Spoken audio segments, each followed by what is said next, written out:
मन मिलताओगे। RBS recording studio Begusarai. Sawan में जल चढ़ाइलेगे खुशियाँ मिलताओगे। सावन में जल चढ़ाइलेगे खुशियाँ दुल्हनी मन मिलताओगे। दुल्हनी मन मिलताओगे सभे तोरे चिन्हताओगे।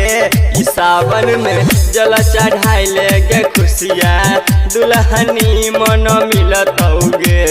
इस सावन में जल चढ़ाइलेगे खुशियाँ दुल्हनी मन मिलताओगे। इस सावन में जल चढ़ाइलेगे खुशियाँ दुल्हनी मन मिलताओगे। दुल्हनी मन मिलताओगे। मन मिलताओगे।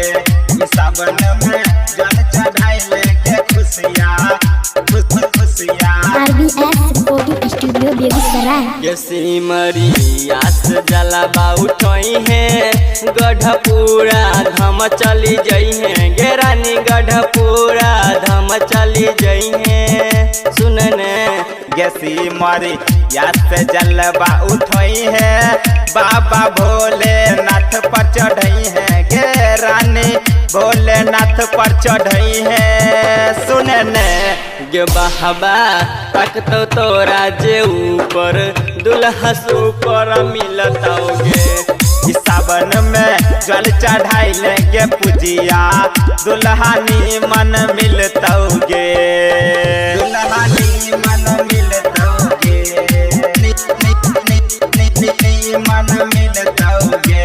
RBS recording studio Begusarai. खुशियाँ मन मिलताओगे। गे सबटा दूर होतो मजबूरी देवघर जई है अब की जरूरी। गे रानी जई है अब की जरूरी। सुनने गे सबटा दूर होतो मजबूरी देवघर जई है अब की जरूरी। गे रानी जई है अब की जरूरी।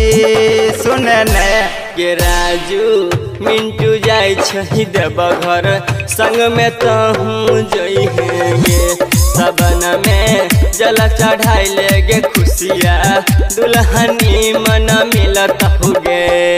RBS recording studio Begusarai.